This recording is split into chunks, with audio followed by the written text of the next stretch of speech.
Welcome to another episode of MarTech Unravelled, the podcast where we decode the complexities of marketing technology through practical conversations with experts driving the industry forward. Today, we are diving into the topic that's at the core of every successful marketing strategy: data. And more importantly, how to make sense of it in a way that drives real business outcomes. Joining me is Susan Gatura, the founder of Phoenix KE Analytics. She's a passionate, self-taught senior data analytics specialist with over 10 years of experience. Susan, it's a pleasure to have you on the MarTech Unravelled podcast. Before we get into the heart of today's discussion, can you tell us a bit more about your journey and the work you've been doing at Phoenix Analytics? Thank you, Fiona, for that very warm welcome. It's an honor to be here. And yes, I'd be happy to talk about my journey.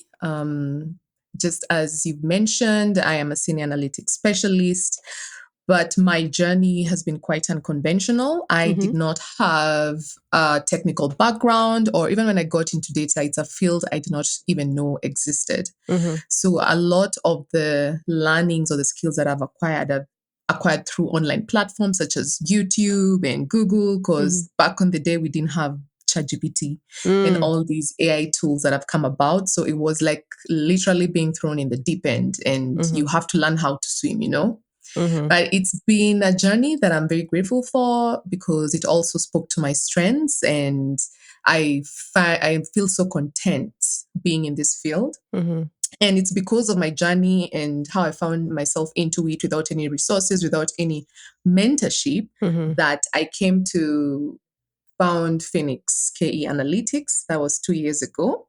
And Phoenix is honestly a labor of love. It's a data community I started with the goal of creating awareness, building capacity, and connecting people around the field of data. So whatever the role is, it could be analytics, engineering, or data science, or just understanding what data even is in a real world, practical sense. And just to narrow down on what inspired me to start it, I'd say it's frustration and hope. Just like I've mentioned, the frustration of getting into a field I didn't even know about, didn't even know how to navigate or the resources to use. And also the frustration because once I got in there, I kept seeing a gap. So many brilliant young people, especially in Kenya and across Africa, were interested in data but didn't know how to start, didn't have access to mentorship, and didn't feel confident enough to pursue it. And on the other side, the hope side is where I saw companies saying, we can't find data talent. It didn't make sense to me. So like I said, I've worked in the space for over 10 years now across multiple industries and markets, and I've seen firsthand the power of data to influence decisions, drive impact, and even shift narratives. So yeah, I thought, why not create a space where people can learn, ask questions, build projects, connect. And that's how Phoenix was born. It started as a WhatsApp group. Mentorship call here, but then it's grown. Now we are over 7,000 of us, and we're also running mentorship programs. We are hosting workshops. We're doing school outreach, and even organizing mixers and open dialogue events to challenge what the data space should look like. I genuinely believe that if we want to grow the tech ecosystem in Africa, we have to be intentional about nurturing the next generation, and that's what Phoenix is about. I love that. Thank you so much for that introduction.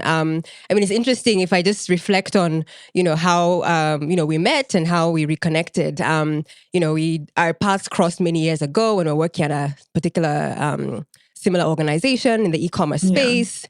And then I started seeing you on, social media, someone talking very passionately about data. And at first I didn't recognize it was you. Until I looked further and I'm like, wait, hang on, I know her. I know. So it was good reconnecting. Absolutely. So the work that you're doing is, really impactful and catching the eye of many. So really excited to delve more. Thank you so much. So what are some of the misconceptions, that people have around the data profession? You've talked a little bit about it, but I would love for you to, just unpack that a little bit more. Yeah, sure. That's such a good question because, I think the misconceptions around the data profession are part of what keep a lot of people from exploring it. Mm-hmm. And also out there in social media, I see some people saying some things Mm-hmm. and I'm like, come on now. So Mm-hmm. that's also why it's really important for me to also share and just debunk or demystify all these things that people are saying out here. Mm-hmm. Mm-hmm. And one major misconception is that you have to be insanely good at math or statistics to have a career in data. I mean, look at myself. I had my background is in finance. It's an area I didn't even get to practice because I just found myself into tech, right? Mm-hmm. And I hear this all the time, people assuming you need a PhD or that if you didn't study computer science, you're automatically disqualified. But that's not true. Data is a multidisciplinary field. Yes, there are technical roles that require strong coding or math skills, Mm-hmm. but there are also so many other roles where what matters more is your ability to think critically, spot patterns, ask the right questions, Mm-hmm. and communicate findings clearly. Mm-hmm. Another common one is data equals dashboards. Many things that analytics is just about building pretty graphs in Power BI or Tableau. But dashboards are just the output. The real work is what happens before, framing the problem, Mm-hmm. cleaning the messy data, choosing the right metrics, and also translating all that into a meaningful story. So Mm-hmm. dashboards are just the tip of the iceberg. And then another misconception, I'll just say three, this is the Mm-hmm. last one, Mm-hmm. is that data is only for tech companies. I've had people say, but I work in healthcare or I'm in agriculture or education. What does data have to do with me? And I'm always telling them, if you're making decisions, you're using data, whether it's patient records or crop yields or school attendance or even event feedback. That's all data. It cuts across every industry. Mm-hmm. So as I said, as the kinds of data personally that I've worked with, Mm-hmm. it really runs the full spectrum. For example, I've dealt a lot with customer behavior data, where you need to understand why users are dropping off an app or which product feature they loved, Mm-hmm. or why your customer comes for the first product and doesn't return. You're trying to understand your customer. Mm-hmm. And then there's also the operational data where you try to figure out where inefficiencies were costing a company money.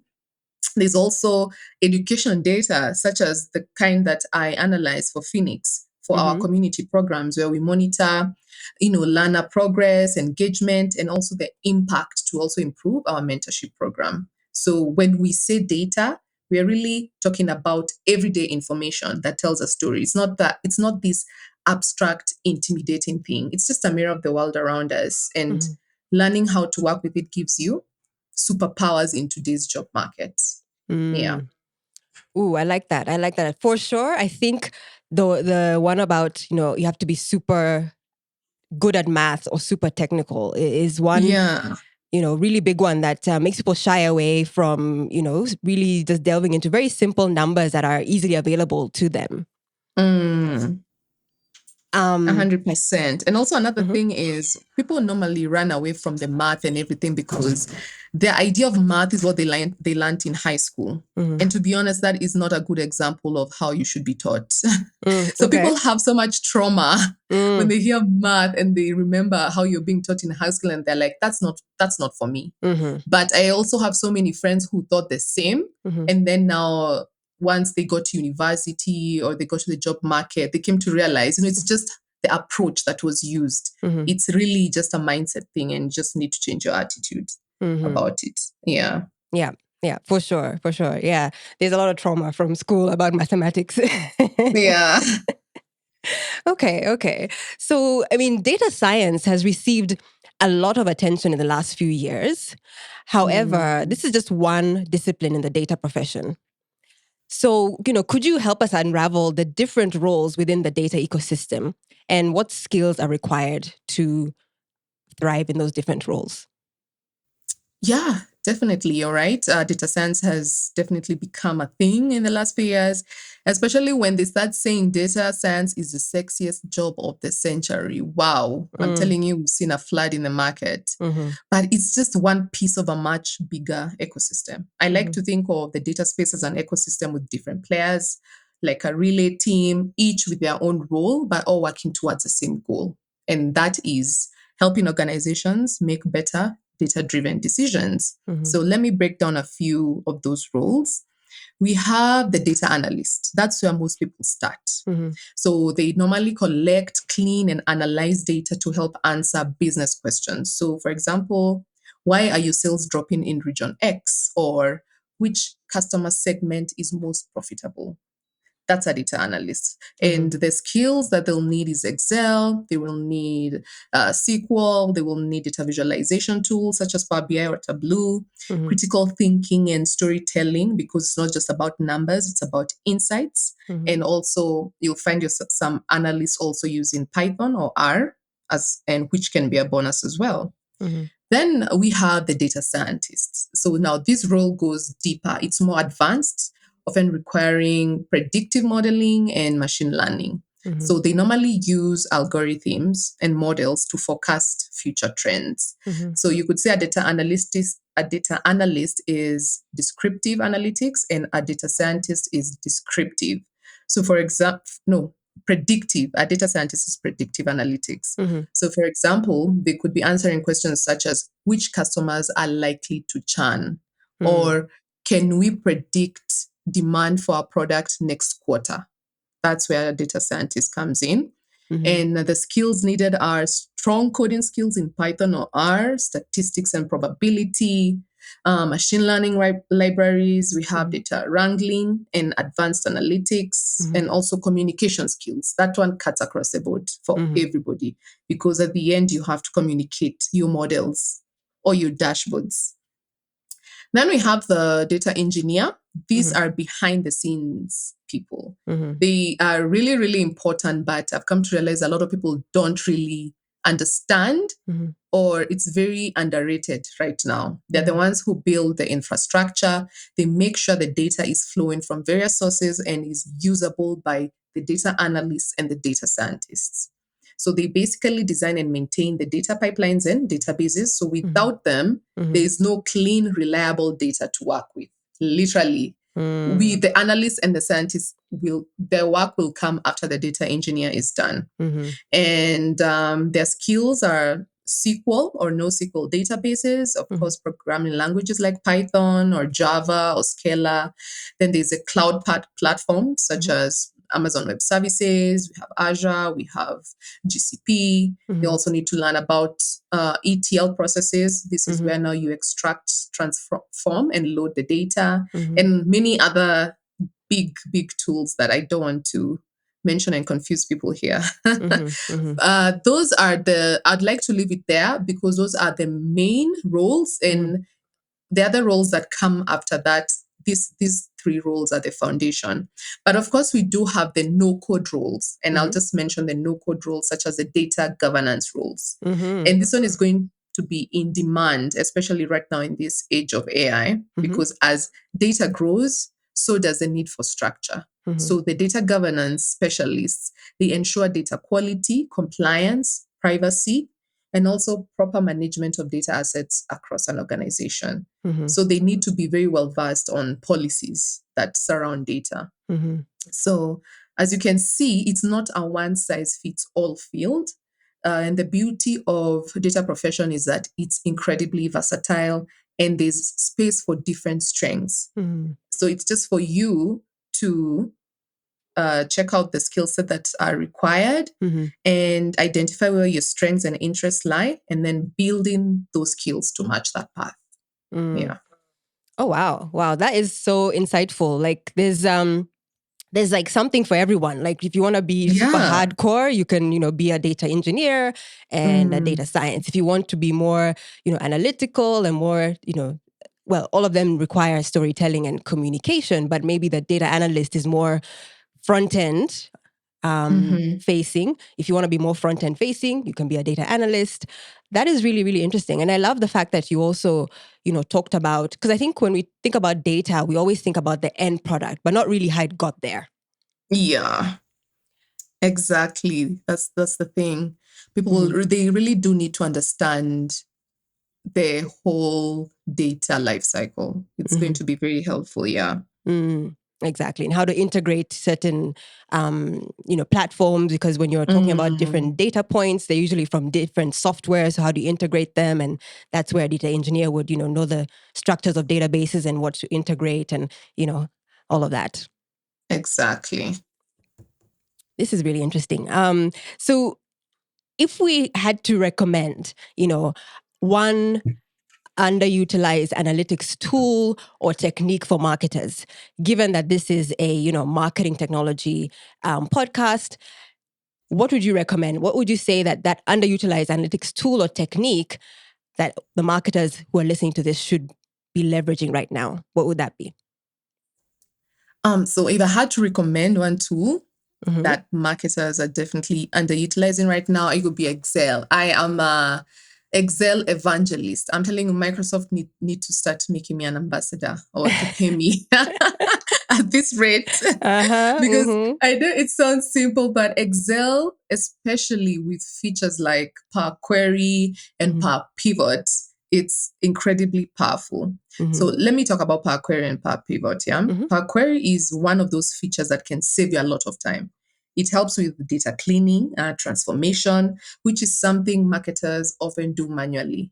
You can pull data from various sources, clean it up, and automatically refresh it without having to redo everything every time. And this makes it so much easier to keep your data up to date and ready for analysis. And then now we have also the Power Pivot, which takes your data analysis to the next level. It allows you to handle large data sets and create complex data models without slowing down your system. It's perfect for when you need to analyze data from multiple sources or dive deeper into, let's say, campaign performance. You can create dynamic reports and easily track key metrics without relying on simple formulas or static reports. And all this is in Excel. People might think you can say all this and then they're thinking of some expensive tool right there. And this is something you can do with a tool that you probably use every day, but you don't know the magnitude of the things that it can do. And I think the reason Excel gets overlooked is that people tend to think of it as just a basic tool for simple tasks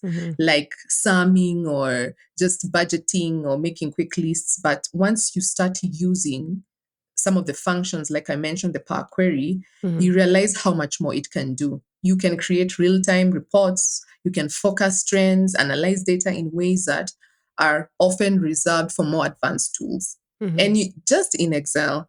And just something I'd like to add is data analysis is going to be an essential skill in the coming years. And Excel is one of the best places to start building that foundation. So if you're not already using it, now is the time to start at least learning the basics and growing from there. It will not only make your work easier, but will set you up for success as data continues to play a bigger role in decision making. Have you ever discovered something new in Excel that made you think, wait, it can do that? It still does that for me 10 years later. I'll still find something. Absolutely. I mean, actually, Excel is actually the OG of dashboards and visualization. Like it was there like way before Power BI, Dynamics, and all the and Tableau, all the beautiful tools. It was there. Yeah. But I think it's a bit I think many people shied away from it because you initially had to understand the formulas in order to get the great output. But I think, as you've said, like now it's been a lot has changed. And so they've made it a lot easier, for people to discover things. It actually even prompts you with ideas of, hey, do you want us to autofill this formula or do you want to do this and so on, correct? Yeah, that's true. Especially, it's also it can also be integrated with AI. I think Microsoft are doing that to just even make it easier for you to use it. Yeah. Okay. And just to dive a little bit deeper into Power Query and Power Pivot. So let's say, I wanted to, use Power Query. Just walk us a little bit through. I know it's a bit hard to maybe, get to the specifics of it on a audio, when you're not able to demonstrate. But like, what are the inputs that you require if you were to use Power Query and Power Pivot? What are the things you need to have ready to set up to use them? Oh my gosh, I feel like this would be such a practical thing.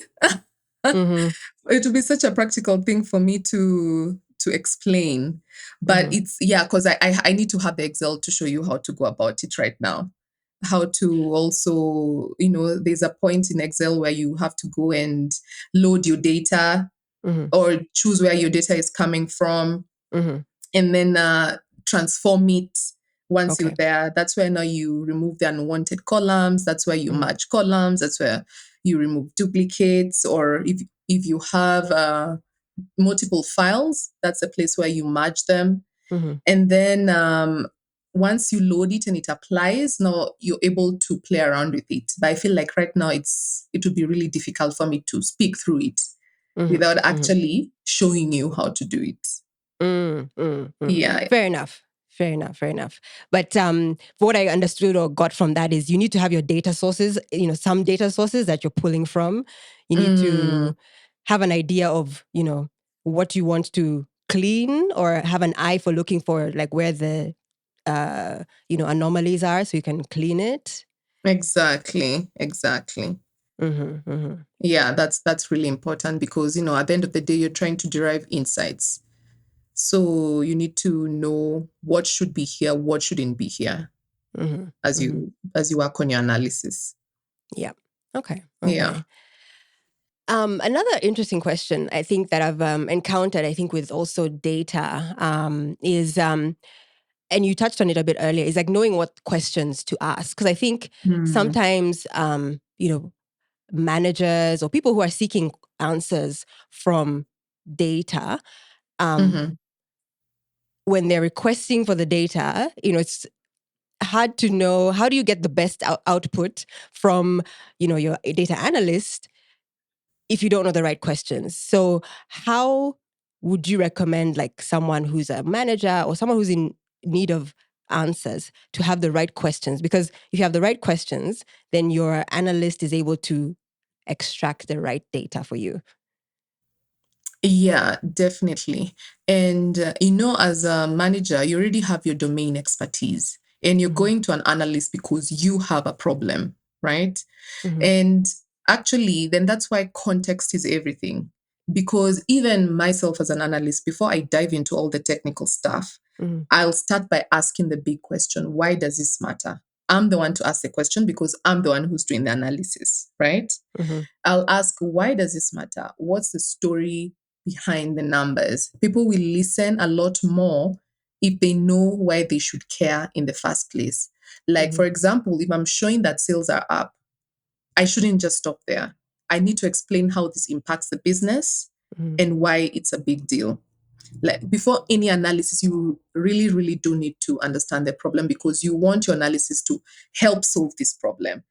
Otherwise, there's nothing really you're doing. And then after that is simplifying things. Like, you don't need to throw everything at them. Focus on the insights that really matter. And that's why you really need to understand the problem. The simpler you can make it, the better. You can always use visuals like charts or graphs. A picture really does say 1,000 words. It's like basically breaking down a story into breaking it down into few easy to digest chapters.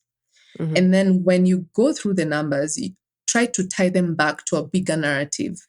For example, instead of just saying website traffic went up by 30%, you could say something like our website traffic shot up by 30%, which makes the timing of, let's say, our new social media campaign looks like our audience is really responding well. You see, this helps people see how the data connects to real world stuff. And it makes it more interesting and more relatable than just throwing around some numbers.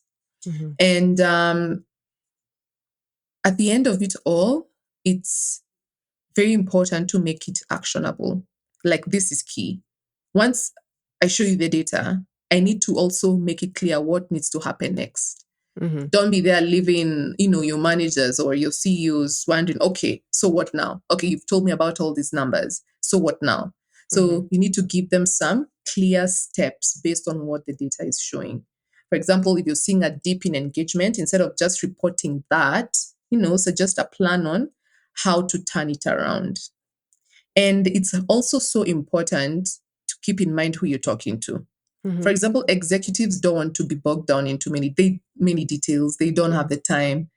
More often than not, getting the time of your CEO to go through your reports, like 5 to 10 minute max. So if it's a CEO, it has to focus on the bigger picture. But if, let's say, I'm talking to my manager or my team, now that's when I can dive a little deeper into the nitty gritties and show them exactly how the data affects their work.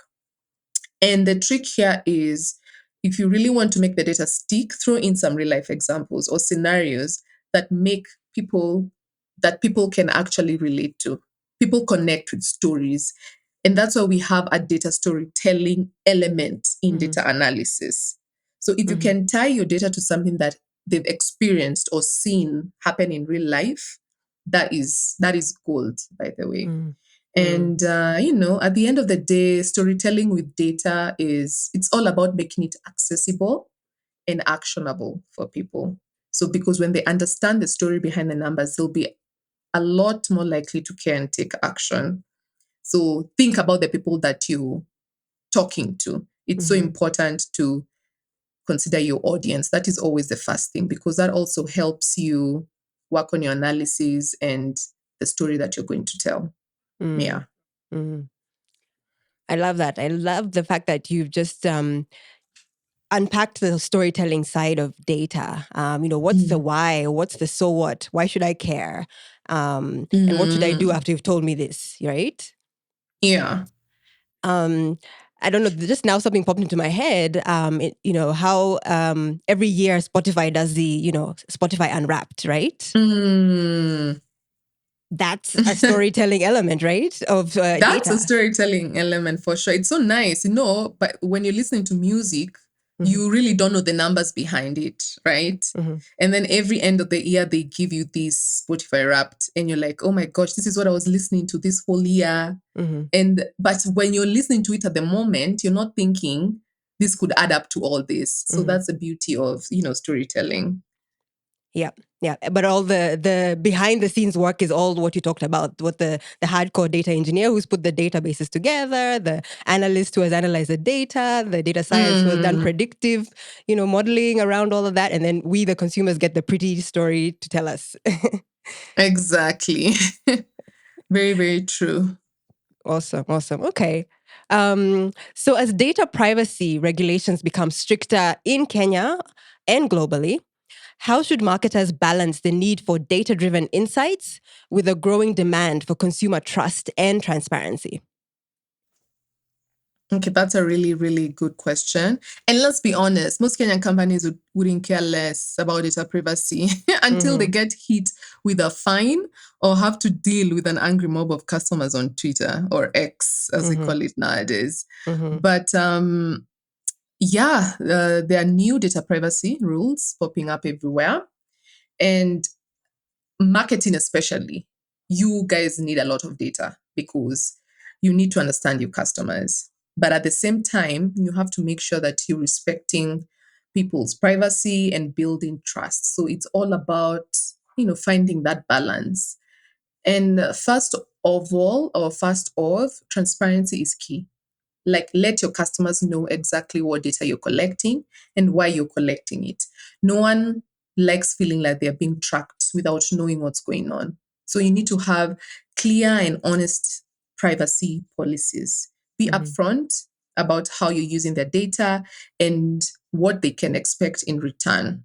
So, for example, if you're offering discounts or better services based on their preferences, let them know that's what they're getting in exchange of sharing their data. Like, for example, right now, let's say you go to a supermarket and you pay using M-Pesa. Those supermarkets take that as consent of you allowing them to send you messages, promotional messages. I don't remember being asked if this was okay, and it's just because I paid, now you think, okay, let me send you messages. No. And that's why now we get into the consent bit of things. You make sure you're not just gathering data without asking. A simple pop-up asking for permission or a checkbox during signups can go a long way. And keep in mind, people's preferences may change. So always give them the option to update or withdraw consent.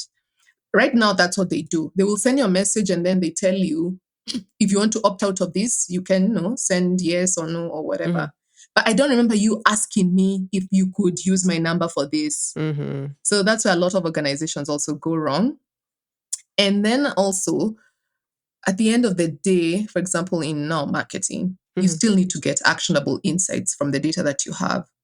But you need to try and do this without invading privacy. So you could use aggregated or anonymized data. That's a great way to still Mhm. get valuable insights while also respecting individual privacy. So, for example, you could look at trends across large groups of people rather than focusing on one single person. And in Mhm. trends are better because they help you understand customer behavior, preference, and needs without compromising on their personal information. Mhm. And then there is the security. Let's talk about data security for a second. You Mhm. can collect all the data you want, but if you're not protecting it properly, then what's the point? Because investing in strong data security measures will give your customers peace of mind, knowing that their information is safe with you. Plus, it'll keep you on the right side of those stricter regulations. Mhm. This is just reminded me of, I don't know that you watched this Netflix show. It Mhm. was about this dating site company, Mhm. and it was mostly for married people. Uh-huh. And then it's like what is it called, Tinder, Uh-huh. like but for married people. And then they had a security breach, Mhm. and all the data Mhm.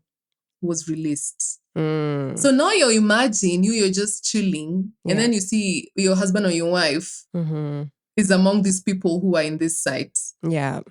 Now Yeah. you see the scandal that comes in. Mhm. Then people Mhm. will start suing you and stuff Mhm. because you say that you're protecting their data and no one is going to Mhm. have access to it. Yeah. So things like that are trust killers. Mm. Yeah, so that's why data security is so important. And then you see, at the end of the day, when you do all these things, you build trust over time. Mhm. And if your customers see that you're consistently transparent, respectful of their data, and Mhm. committed to protecting their privacy, they'll be more likely to stick around. And trust Mm. is big for businesses. It's a currency, to be honest. Mhm. And it's something that I feel it's really important. Mhm. And in the end, you'll find that also people will feel a lot better about sharing their data with you if you also uphold your end of the bargain. Yeah. Yep. 100%. 100%. And I feel in this market, we're still yet to fully understand, and not everybody fully understands the importance of, your data and protecting your data and knowing where it's going. But I think Mm, as, the technology evolves and as the world really, moves forward with technology, this will really become something very, very important. So, it's not something to think about, oh, it's for the future. It's something for businesses to think about right now. 100%. Very important. Now, given the rapidly evolving landscape of marketing technology, how do you personally stay ahead of industry shifts and continuously adapting your analytic strategies? Oh my God. That part is Mm-hmm. a part of the job that I don't like. It's like a full-time job on its own, Mm-hmm. right? Because of the way technology is evolving so fast, and you really have to keep up with it for you to, remain relevant at the end Mm-hmm. of the day. And for me, sometimes it's just probably 30 minutes on YouTube doing a Mm-hmm. deep dive into, probably it could be a new dashboarding technique, or probably testing out something I saw in a community forum. And Mm-hmm. it might not always be directly relevant to our current project, but it keeps my toolbox sharp. Mm-hmm. And then also, I'm also super big on community. I mean, I have one. That's why Phoenix is here. And Mm-hmm. I lean on my network a lot, and that's one of them. And we are constantly exchanging notes on what's working, what's flopping, Mm-hmm. and which tools are worth the hype. Those conversations are gold because you get real on the ground experiences rather than just shiny marketing pitches from tool vendors. And Mm. every day there's a new tool, especially with this AI stuff. Yeah. Every day there's a new tool that is going to Mm. come up. Mm. And it's always important to go back to the core principle, strategy before tools. Even when a new platform shows up that promises to do data analysis in 10 seconds, you Mm-hmm. need to ask yourself, how does this actually improve how we gather insights or make better decisions? Because if it doesn't add value, I'm not jumping on the bandwagon just for the sake of it. Mm-hmm. So basically, it's a mix of staying curious, being part of the right circles, and just knowing when to say this is just noise, and that's and knowing when to say this is just noise. So that's what's helped me adapt and also thrive in this space, and also attending events and conferences. You also get to learn about what other companies are doing in different countries. It also opens up your mind quite a bit. Yeah, but learning is a never ending journey, and yeah, it has to happen whether we like it or not. How about you? How do you usually stay ahead in your industry? Love the question. So definitely YouTube. YouTube is a big one. I mean, you can learn basically anything and everything on YouTube. Also courses. I've recently just been, getting onto quite a few courses that I've seen, advertised in different community forums I'm in as well. So short courses that can help me like sharpen my skills and just know what the latest technology is or latest technique is as well. And yeah, just reading, like following Phoenix KE Analytics, for example, because you give really relevant and localized information. So following people who are giving real world applicable and localized information like yourself and other places as well that I follow on Instagram and LinkedIn. So that's how I keep myself up to date on skills and what's going on in this world. Because for sure, learning has never been more critical than now. Like you can't just sit and be like, I know everything now, I'm good. Yeah, there's nothing like that. Yeah. So this has been such an enlightening conversation. I'm even more excited about data now. I mean, I can say like, I've also had those moments where I'm like, it's all too much overwhelming data. But I think, now that you've talked about the different areas of data and how, the tools out there and how the profession of data has evolved and you can find a space for yourself. Tell us a bit more about where listeners can find you and, what programs are you running currently or upcoming that also our listeners can look out for if they want to learn more about getting into the data field. Yeah, sure, definitely. Of course, I'm on LinkedIn. I like to post some stuff there once in a while. They can also find me on Instagram. That's where I do a lot. It's like my vocal diary. That's where I go and share a lot of the things that are on my mind. You can follow me on Susan Analytics on Instagram and also the Phoenix page. It's Phoenix KE Analytics on Instagram and X and also LinkedIn. Currently, we have an Excel workshop that's starting. Actually, that's next week. But this is something we're going to be doing quite a bit in the coming months. So if you're interested in sharpening your Excel skills, you can follow us for updates. And we also love to go on and also do corporate trainings. If your company needs some sort of training, especially in Excel or Power BI, please let us know. We try to customize it depending on the level that you're in. And I believe data literacy should be across board. It should not be left to a specific group of people in a company. It should be literally everybody. If you're talking about being data driven, it has to start with your people as well. Yeah, so that's me. And it's been an honor being here, Fiona, and to be part of your podcast. I can't wait to listen. But do you know, I never listen to any of anything that I will do. I will not listen to it, but I promise I will listen to this one. I find it really awkward to listen to myself. I will never listen to myself. Do you listen to your podcast?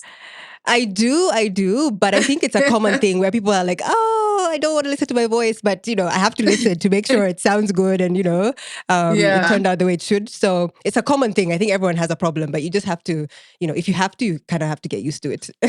That's true. Awesome. Great. And that wraps up today's episode.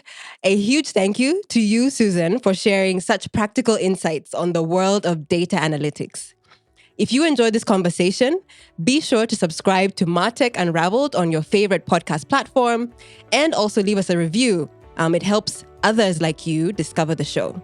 And you can also follow me, Fiona Ngaruro, on LinkedIn for updates and upcoming episodes with more industry leaders. Thank you for listening, and until next time, keep unraveling the world of MarTech with us.